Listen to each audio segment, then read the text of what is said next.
दो टोक अल्फाज में इस बात का मुतालबा करें कि ट्रंप के लिए अमन नोबेल इनाम की सिफारिश वापस ली जाए।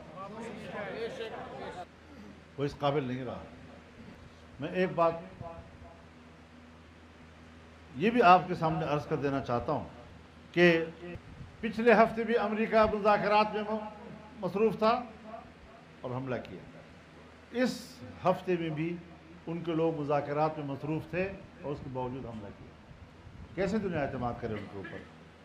जिस वक्त अमेरिका दुनिया में जंग को भड़का रहा है, उस पर तेल डाल रहा है, शोले भड़का रहा है, बारूद बरसा रहा है, अमन नोबेल इनाम की कोई गुंजाइश नहीं हो सकती इस विषय की। सुना आपने, ट्रंप को नोबेल के लिए नॉमिनेट करना वो किसी भी हालत में संभव नहीं और ऐसा नहीं करना चाहिए। मौलाना डीजल एक लाइन खींच रहा है। वो लाइन किसके सामने खींच रहा है ये हम नहीं डिसाइड करेंगे, हमारे एक्सपर्ट्स इस बारे में बताएंगे। और वो लाइन कितनी गहरी इस बार होने वाली है कि वो लाइन पार करना किसी और के लिए मुश्किल हो जाए। मेरे साथ ग्रुप कैप्टन तपेश चौधरी इस वक्त जुड़े हुए हैं। Tapesh sir, senior defence expert के तौर पर, अगर शहबाज सरकार को, जैसा अब तक की चर्चा में निकल कर आया, ये पॉलिटिकली कोई बड़ी चीज नहीं है, लेकिन ये मोबिलाइज कर सकता है एक बड़े कैडर को और बड़ी जमात को गवर्नमेंट के अगेंस्ट रेडिकली मोबिलाइज कर सकता है।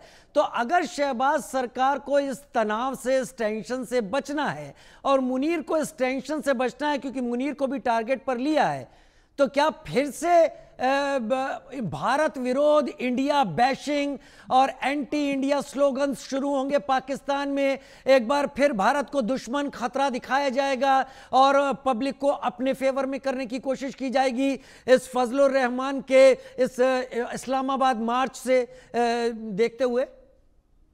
You have hit the nail Rajiv.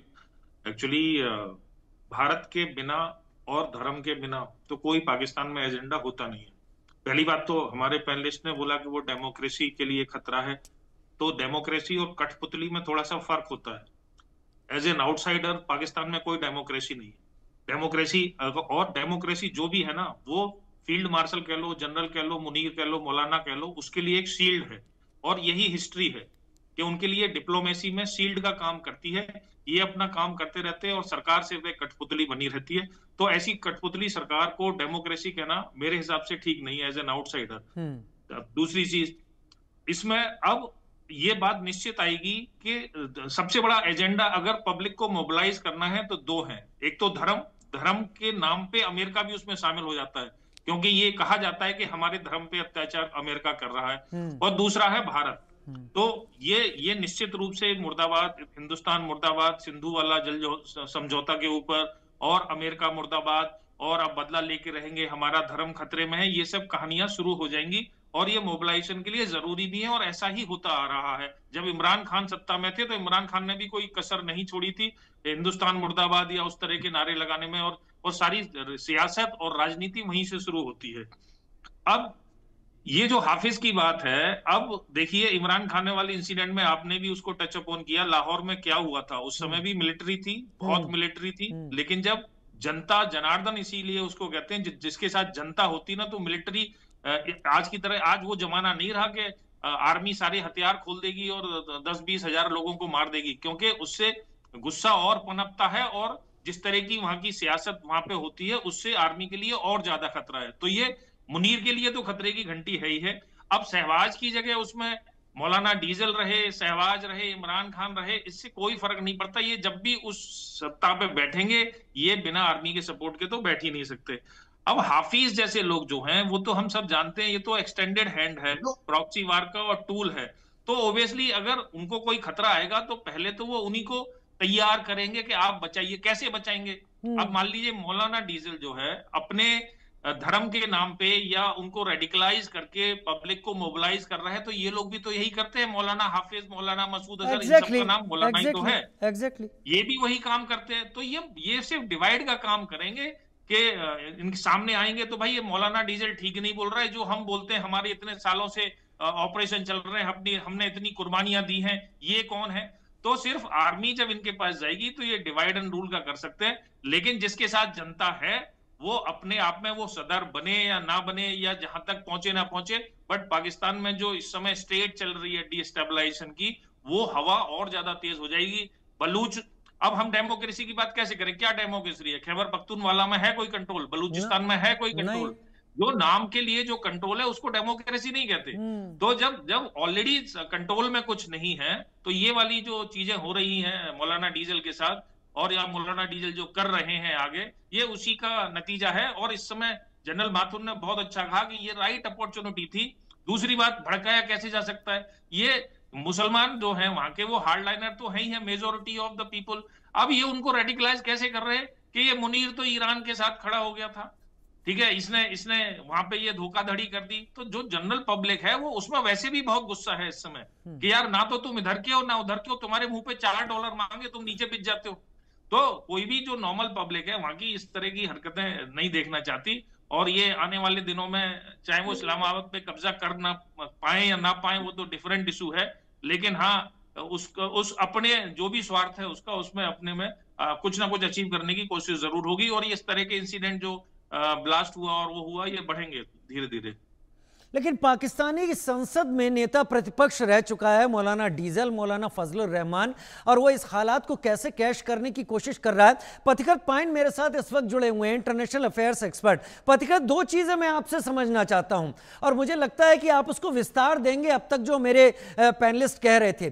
क्या वाकई मौलाना डीजल एक अपॉर्चुनिटी तलाश रहा है पाकिस्तान के पॉलिटिकल सर्कल में? और दूसरा, मौलाना डीजल जो करने जा रहा है, मुझे पाकिस्तान से मतलब नहीं है, उसका इंपैक्ट उनके ईस्टर्न सेक्टर यानी भारत की तरफ कितना पड़ने वाला है अगले कुछ दिनों में? क्योंकि इंडिया बैशिंग, इंडिया अपोज, इसके बिना ब्लड में ना हो तो पाकिस्तानी नहीं है।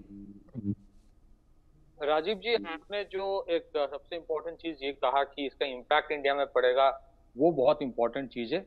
बाकी पाकिस्तान में क्या कर रहा है, कौन क्या कर रहा है, उससे हमें एक्चुअली कोई फर्क पड़ने वाला है नहीं, पड़ना नहीं, क्योंकि उससे बेहतरी कुछ होती नहीं है, वो खराबी होगा। अब वो पाकिस्तान की अंदरूनी मामला है। लेकिन बात यह है कि देखिए, आप एक क्रोनोलॉजी समझिए। कारगिल की लड़ाई हुई थी 1999 में। उसके बाद कारगिल के टाइम जो चीफ ऑफ स्टाफ था, chief of army staff, chief of defence staff था पाकिस्तान का, वो था परवेज मुशर्रफ जी। अब कारगिल में पाकिस्तान की शिकस्त हुई, जो उनके ऑब्जेक्टिव था वो फुलफिल नहीं कर पाए थे। फिर चला गया था वो के पास। उसके बाद हुआ क्या? उसके बाद एक मिलिट्री कू हुई, फिर परवेज मुशर्रफ वहां के चीफ एग्जीक्यूटिव बने पहले, फिर प्रेसिडेंट, और उसके बाद पार्लियामेंट टेरर अटैक इंडिया में हुई। ठीक है, अब समझिए, कारगिल हुआ, फिर जो चीफ ऑफ डिफेंस स्टाफ था उसका प्रमोशन हो गया एज प्रेसिडेंट, फिर उसके बाद पार्लियामेंट टेरर अटैक होता है। तो पहले कारगिल लड़ाई हुई, फिर उनकी प्रमोशन हुई, फिर टेरर अटैक पार्लियामेंट में होता है। तो इस बार पहलगाम में टेरर अटैक हुआ, फिर ऑपरेशन सिंदूर के बाद इनकी प्रमोशन होके फील्ड मार्शल हो गया। तो कौन सी गारंटी है कि एक कारगिल जैसा माहौल फिर से तैयार नहीं होगा? एक्चुअली वही होने वाला है। आप देखिए क्यों होगा, इसलिए गारंटी है होगा, आज होगा या एक साल बाद होगा, कुछ ना कुछ करेगा, या खुद करेगा या बांग्लादेश से करवाएगा, ये भी हो सकता है। वो जैसे अमेरिका प्रॉक्सी का इस्तेमाल करता है, जैसे पाकिस्तान प्रॉक्सी का इस्तेमाल करता है, वो नॉन स्टेट एक्टर अभी उनके देश से नहीं होगा, किसी और देश से करवाएगा। और तो कारण यह है कि परवेज मुशर्रफ जब वहां के प्रेसिडेंट बन गए और वॉर ऑन टेरर शुरू हुआ, उस टाइम परवेज मुशर्रफ वही तालिबान जिसको पाकिस्तान के आईएसआई ने पूरी तरह से मेंटरिंग किया था, इंक्यूबेट किया था, फंडिंग दिया था, हथियार दिया था, उसके ऊपर फिर अमेरिका जब बरसाने लगे, बमबारी करने लगे, तो उसकी परमिशन परवेज मुशर्रफ ने दे दिया था खैबर पख्तूनख्वा और फाटा रीजन में। तो पूरा जो तालिबान था फिर वो सरकार के खिलाफ हो गए पाकिस्तान के, मतलब तहरीक तालिबान का शुरुआत वहीं से हुई।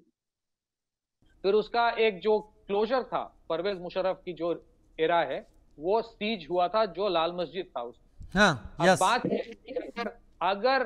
अगर आसिम मुनीर ये प्रो अमेरिका चलाता रहा और वो अभी फील्ड मार्शल जैसे है वही चला रहा है देश, तो वो मुशर्रफ की तरह अगर लिबरल होने लगे और टेररिज्म के खिलाफ स्टैंड लेने लगे, या फिर जो उन्होंने किया अपने सर्वाइवल के लिए अमेरिका का साथ दिया, वो करने लगे, तो आज क्या होगा? ये लश्कर तोयबा, जैश ए मोहम्मद जैसे टेरर ऑर्गेनाइजेशंस जो वहां पे है, वो शायद उनके खिलाफ हो जाएंगे, क्योंकि मुशर्रफ के खिलाफ जो असैसिनेशन अटेम्प्ट्स किसने किया था? इंडिया ने तो नहीं किया था, उनके देश एक्सट्रीमिस्ट ऑर्गेनाइजेशन ने किया था, क्योंकि मुशर्रफ ने टेररिस्ट ऑर्गेनाइजेशन, एक्सट्रीमिस्ट ऑर्गेनाइजेशन के खिलाफ, अलकायदा के खिलाफ अमेरिका को परमिशन दिया था बॉम्बिंग करने के लिए पाकिस्तान के अंदर, और पाकिस्तान पूरा सपोर्ट दे रहा था अमेरिका को वॉर ऑन टेरर में। तो आज अगर फील्ड मार्शल मुनीर को पहले अपने सर्वाइवल के लिए उसने अमेरिका का हाथ थामा ताकि कोई मिलिट्री कू ना हो जाए, मुझे लगता है, लेकिन अभी उसको अगर सर्वाइव करना है, उसको कुछ करना होगा इंडिया के खिलाफ। हो सकता है ये भी, देखिए मौलाना, मैं तो गारंटी के साथ नहीं बोल सकता, एज एन एनालिस्ट मुझे लगता है मौलाना फजलुर रहमान जो वहां पे कर रहा है, ये कहा जा रहा है कि बिना आर्मी के परमिशन के हो नहीं सकता। हो सकता है कि आर्मी के अंदर बहुत सारे गुटबाजी हो, वहां पे एक और फैक्शन है जो चाहते नहीं कि आसिम मुनीर जो कर रहा है वो ऐसे करे।